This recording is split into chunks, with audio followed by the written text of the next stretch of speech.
उसका उत्तर भी तलाश ले। अच्छी बात है ये कि हम उस उत्तर को तलाशने की कोशिश कर रहे हैं, लेकिन मैं चाह रहा हूँ कि अभी थोड़े प्रश्न और खड़े हो जाए, है ना। नहीं तो आप उत्तर पहले दे दोगे तो प्रश्न फिर खड़े नहीं होंगे। तो पहले प्रश्न खड़े होने दो, फिर हम लोग उत्तर लेने की कोशिश करेंगे। इधर से बोलिए बोलिए बोलिए बोलिए। हेलो,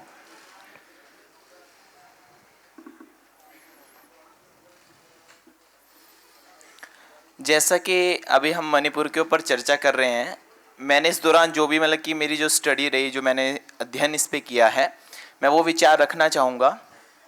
जैसे कि सर अभी बोल रहे थे, इसका कोई संबंध धर्म से नहीं है, क्योंकि मणिपुर में जो ये हिंसा का रूप हुआ है, वास्तविक रूप से देखा जाए, इसे व्यापक रूप से आप देखने का प्रयास करें, क्योंकि ये एक धर्म के ऊपर या किसी विशेष जाति के ऊपर, या कहूँ कि लोगों ने अपने अधिकार की मांग के लिए इस तरह का हिंसा का रूप लिया। क्योंकि वहाँ के जो लोग थे मेताई, उनका कहना ये था कि जो वहाँ के मेताई लोग थे वो एक तो आधे प्रतिशत हो चुके थे, और वहाँ पर जो कुकीज लोग थे वो ये चाहते थे कि ये जो है अब हमारे अधिकार के अंदर कार्य करेंगे। यानी उनको ऐसा लग रहा था कि अब जो हमारे अधिकार है उनके ऊपर अब ये भी क्या कर लेंगे, आधिपत्य समाहित कर लेंगे। बाकी उच्च न्यायालय ने क्या किया कि जो मेताई लोग थे उनको आरक्षण देने की बात की एसटी के लिए। इस चीज को कौन सपोर्ट नहीं कर रहा था? जो वहां पर कुकीज लोग रहते थे, जो नागा थे, वो चाहते थे कि इनको ऐसा कोई भी दर्जा ना मिले, क्योंकि उनको ये दर्जा प्राप्त होने से क्या होगा कि उनके संसाधन भी अब वो यूज करने लगेंगे। और भारत, जैसा कि आप सभी जानते हैं, सर्वधर्म प्रधान है और सभी को अपने अधिकार की बात रखने का क्या है, एक मंतव्य है, और उनके भी कुछ राइट्स थे। पर ये आप जैसे कि उन्होंने वहां से कहा कि ये धर्म का रूप था, परंतु ये धर्म के लिए नहीं था, बल्कि वहां के जो लोग थे वो कम हो चुके थे और उनको ऐसा लगता था कि हमारे समुदाय को कुछ आरक्षण मिलना चाहिए। और मतलब कि आप वहां पर ईसाई को बोलना चाह रहे थे कि ईसाई और हिंदू आपस में कुछ, आपको दो कम्युनिटी बोलनी है, खाली दो रिलीजियस बोलने हैं, आपको उसका उल्लेख नहीं करना है।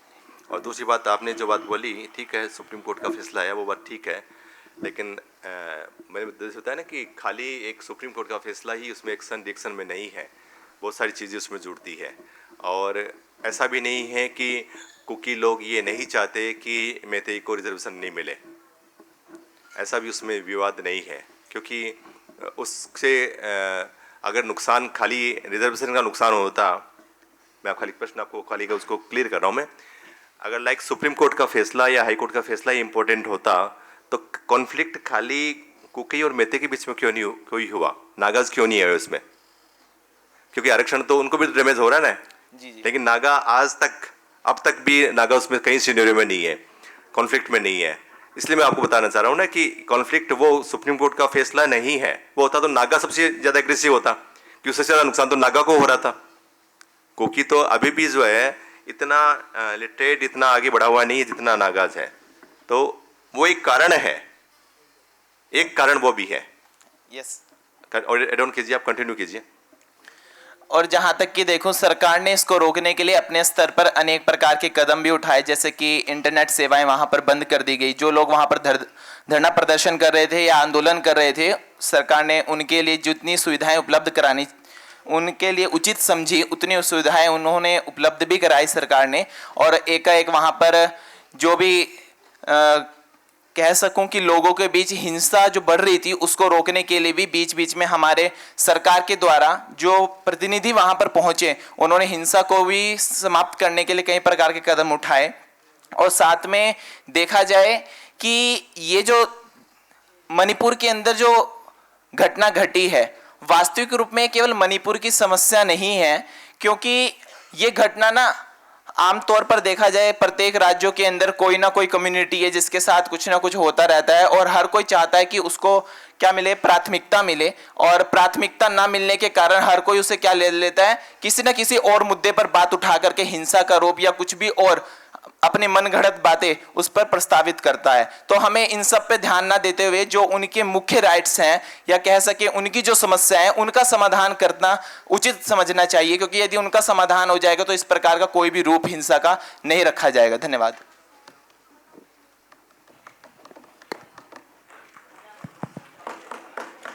Good morning everybody. मेरे एक फेलो मेट ने बोला कि गवर्नमेंट ऐसे क्या स्टेप्स ले रही है जो कि इस कॉन्फ्लिक्ट को सॉल्व कर सके। तो अभी जो नरेंद्र मोदी जी गए, हमारे पीएम वहाँ पे गए थे, उन्होंने जो भी स्टेप्स लिए, जो डेवलपमेंटल प्रोजेक्ट्स वहाँ पे इम्प्लीमेंट किए और जिन्होंने रोड्स भी खोली उनको कनेक्टिविटी करने के लिए, तो मेरे हिसाब से कि इसका इवैल्यूएशन करना है, इसका एनालाइजेशन करना कि ये सही है कि गलत है। हम जो उस एरिया में नहीं रहते, मेरे हिसाब से हम थोड़े से बायस्ड हो सकते हैं उस मामले में। हमारे जो फेलो मेट जहाँ पे नॉर्थ ईस्ट से आए हैं वो हमें ढंग से बता सकते हैं कि उनकी क्या नीड्स हैं, वो क्या चाहते हैं गवर्नमेंट से कि वो इस ट्राइबल इशू को सॉल्व करने के लिए क्या स्टेप्स ले। तो I want them to use this platform to convey to the government and the are community कि वो क्या चाहते हैं एज अ ट्राइबल कम्युनिटी, जो कि ऑब्वियसली हमसे बहुत डिफरेंट है। हम उनसे सिंपैथाइज कर सकते हैं, एम्पैथी नहीं कर सकते हैं, क्योंकि ऑब्वियसली हम उस सिचुएशन से नहीं गुजर रहे हैं। तो आई बिलीव उन्हें इस प्लेटफॉर्म को यूज़ करके ये बताना चाहिए कि वो क्या चाहते हैं गवर्नमेंट से इस इशू को सॉल्व करने के लिए।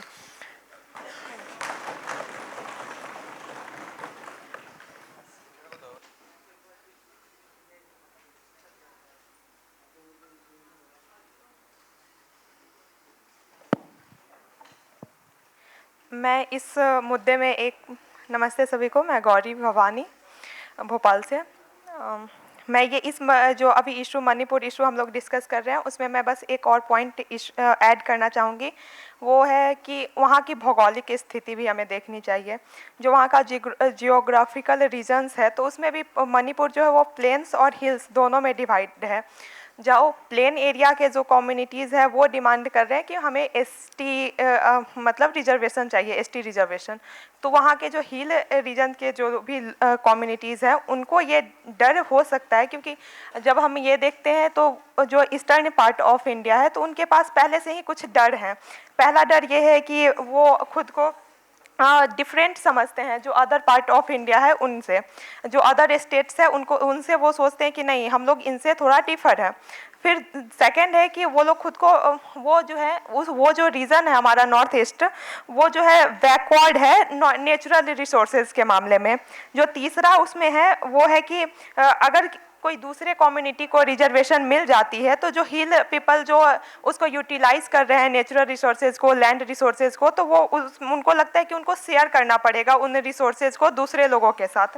तो मुझे लगता है ये 3-4 जो डर है। और एक चौथा ये भी है कि जो म्यांमार है उसके एरिया को गोल्डन ट्रायंगल बोलते हैं, वहाँ से जो है ओपियम और सिंथेटिक ड्रग्स का जो है वो एक रास्ता जो चैनल बनता है वो मणिपुर बनता है इंडिया में आने को, और उसका ड्रग जो सप्लाई होता है उसका।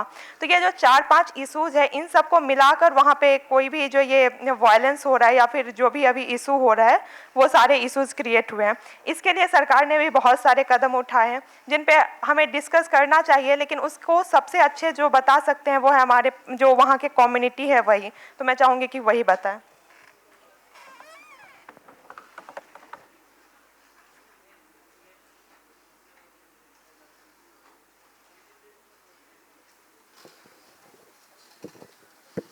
इस सदन को मेरा नमस्कार। मेरा नाम केशव है और अभी तक मणिपुर पे हमने जो चर्चा की उसमें कई पॉइंट्स बहुत अच्छे भी थे और कई प्रश्न भी बहुत अच्छे थे। तो उनको लेके मैं मेरा स्टडी जो है उसको रखना चाहूँगा। फर्स्ट ऑफ ऑल कुछ बातें ये आई थी कि मणिपुर का जो कॉन्फ्लिक्ट जैसे स्टार्ट हुआ तो हमें इंस्टेंट क्यों इतने कठोर कदम क्यों नहीं उठाए। तो उसके कई चैलेंज भी हैं जो डिस्कस भी हुए हैं कि एक तो वहाँ जोग्राफिकल कंडीशंस, क्योंकि वहाँ हिल्स हैं तो हिल्सों में जो ट्राइब्स हैं वो बहुत एक्सपर्ट होते हैं, जबकि हमारे यहाँ के लोग जो वहाँ जाते हैं वो उतने अच्छे से वहाँ काम नहीं कर पाते जितना मैदानी क्षेत्रों में कर पाते हैं। और दूसरी चीज़ है कि अगर हम अच्छा काम करना भी चाहें तो जो लोग हमारे सामने खड़े हैं हमें ये समझने की ज़रूरत है कि वो भी भारतीय ही हैं, दे आर आल्सो इंडियन। तो हम उन पर डायरेक्ट शूट नहीं कर सकते, हमें उनको समझाना है और हमारे कल्चर में ही, हमारे इंडिया में ही उनको शामिल करना है। तो हम डायरेक्ट उन पर ऐसे कठोर कदम नहीं उठा सकते, हम डायरेक्ट शूट आउट नहीं कर सकते। थर्ड चीज़ है कि प्रेसिडेंट रूल इतनी जल्दी क्यों नहीं लगाया गया। तो उसके कुछ प्रोविज़न होते हैं प्रेसिडेंट रूल के और वहाँ की जो गवर्नमेंट है वो कोऑपरेट कर रही थी, एक ही पार्टी की गवर्नमेंट थी, तो ऐसा कुछ नहीं था।